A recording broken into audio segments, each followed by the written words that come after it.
Hermanos, Dios les bendiga. Amén.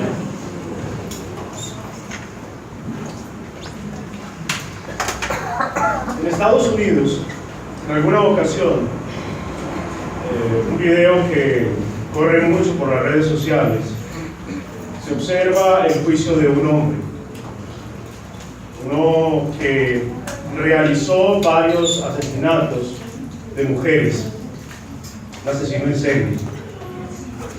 Y este hombre tuvo que soportar en su juicio que muchos de los familiares de estas mujeres a las cuales él había asesinado le recriminaran constantemente, y todos ellos se paraban allí en este estrado diciéndole a este hombre: ojalá te pudras en la cárcel,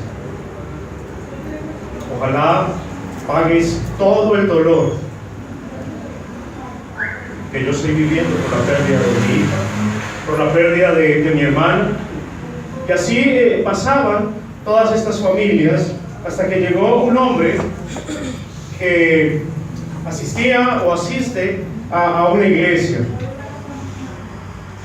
Y este hombre le citó en particular el pasaje que nos citaba el hermano Álvaro: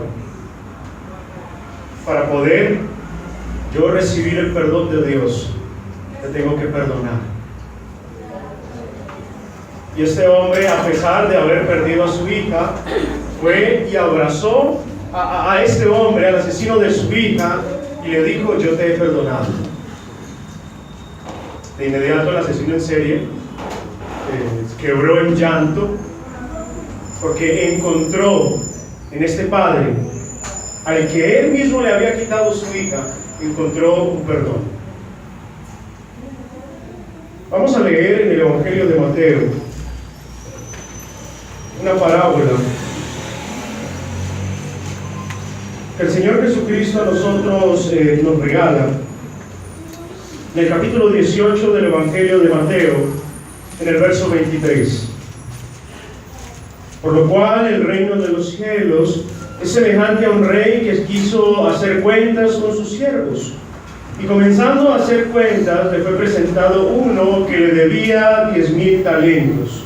A este, como no pudo pagar, ordenó su señor venderle, y a su mujer e hijos, y todo lo que tenía, para que se le pagase la deuda. Entonces aquel siervo postrado le suplicaba diciendo: Señor, ten paciencia conmigo, y yo te lo pagaré todo. El verso 27 dice: y el señor de aquel siervo, movido a misericordia, le soltó y le perdonó la deuda. Todas las parábolas que el Señor Jesucristo empleaba son el reflejo mismo de la misericordia, el amor, la bondad de Dios para con el hombre. Este rey representa a Dios. Y ese deudor somos cada uno de nosotros, que de manera incansable llegamos a Él buscando que nuestras deudas, que nuestros pecados sean ¿qué? Sean perdonados, ¿cierto? Como lo decíamos ahora, qué gran alivio es recibir de parte de aquel con quien tenemos asuntos pendientes, recibir ¿qué? El perdón, ¿cierto? En el verso 28 dice: pero saliendo aquel siervo, halló a uno de sus consiervos que le debía 100 denarios, y haciendo de él, le ahogaban, diciendo: págame lo que me debes. Entonces su consiervo, postrándose a sus pies, le rogaba diciendo: ten paciencia conmigo y yo te lo pagaré todo. Aquí vemos nosotros que después de que Dios nos perdona a nosotros nuestros pecados, hay hermanos que también tienen asuntos en contra de nosotros, que claman también ¿por qué? Por nuestro perdón, ¿cierto? Ese hermano se acerca a nosotros porque nos ofendió en algún momento, o se presentó alguna circunstancia, o somos nosotros los ofensores y buscamos nosotros el perdón de ese hermano. Él dice en el verso 30: mas él no quiso, sino fue y le echó en la cárcel hasta que pagase la deuda. Y vemos nosotros aquí lo que particularmente sucede a veces en nuestras vidas. Alguien se equivoca con nosotros, alguien hace algo malo contra nosotros, y nosotros no usamos de esa misericordia que Dios nos ha mostrado a cada uno de nosotros para perdonar tal asunto, sino que vamos, asediamos y buscamos la manera nosotros de sacarnos ¿qué? La espina del corazón. Porque siempre en nosotros está, este hermano me la debe, ¿cierto? Yo cómo voy a portarme bien con este hermano que siempre me la ha cometido a mí. Y ese dolor carcome nuestra alma, roba absolutamente nuestra tranquilidad. Dice en el verso 31, viendo sus consiervos lo que pasaba, se entristecieron mucho y fueron y refirieron a su señor todo lo que había pasado. El verso 32 declara, entonces llamándole su señor le dijo, siervo malvado. Así le llamó, siervo malvado. Toda aquella deuda te perdoné porque me rogaste.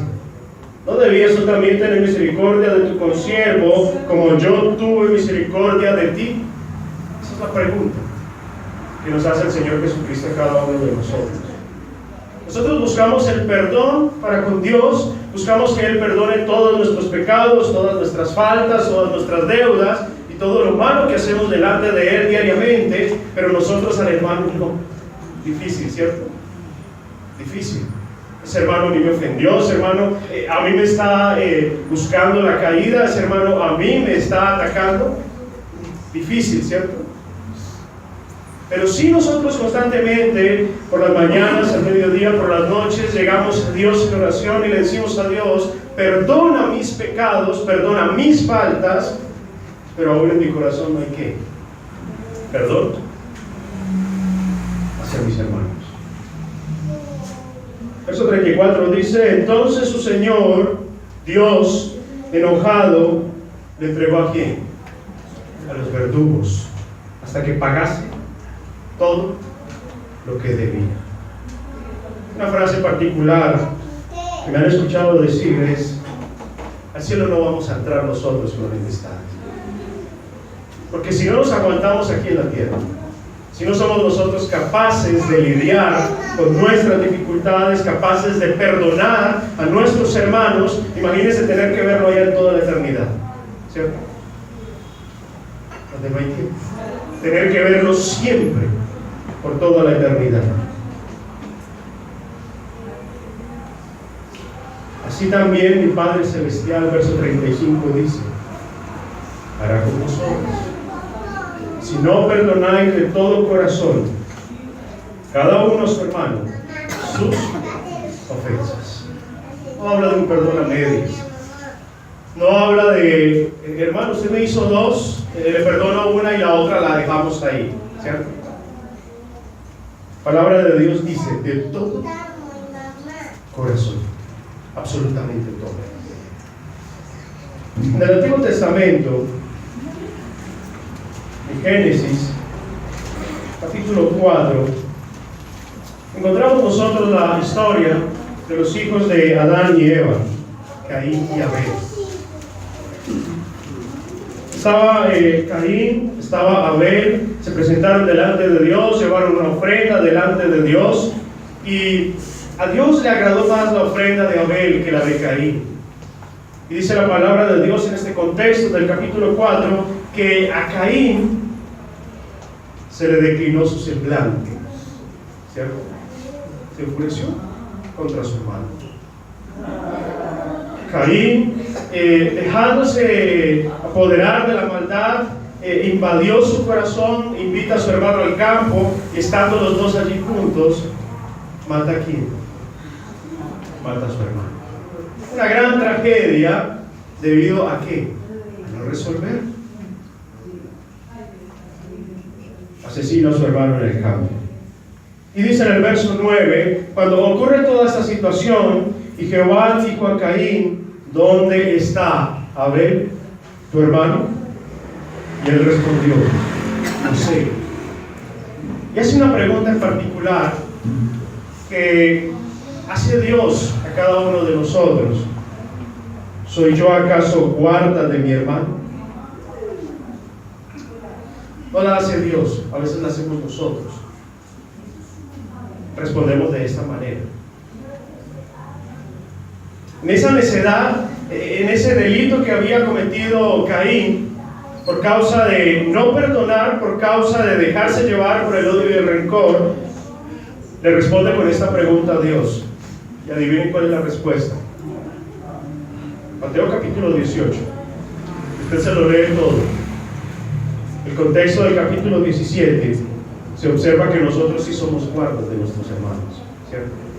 Que debemos de velar por el bienestar de ellos. Muchos de nosotros a veces decimos la típica frase que a veces es una excusa delante de los hombres y delante de Dios para no hacer lo que Dios dice a través de su palabra, donde nosotros a veces decimos, es que la salvación es que individual. Yo llego al cielo solo, ¿cierto? ¿Será?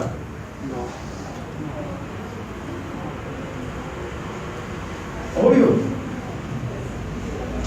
La salvación es individual. Es su decisión perdonar al hermano. Es su decisión reconciliarse con su hermano, ¿cierto? Y si usted decide no hacerlo, pues no se va a salvar. Por eso es individual, porque en nosotros está la decisión de hacerlo o no hacerlo. Hacerlo implicaría hacer la voluntad de Dios y llegar al cielo para poder estar allí juntos. El no hacerlo sería perdernos por toda la eternidad.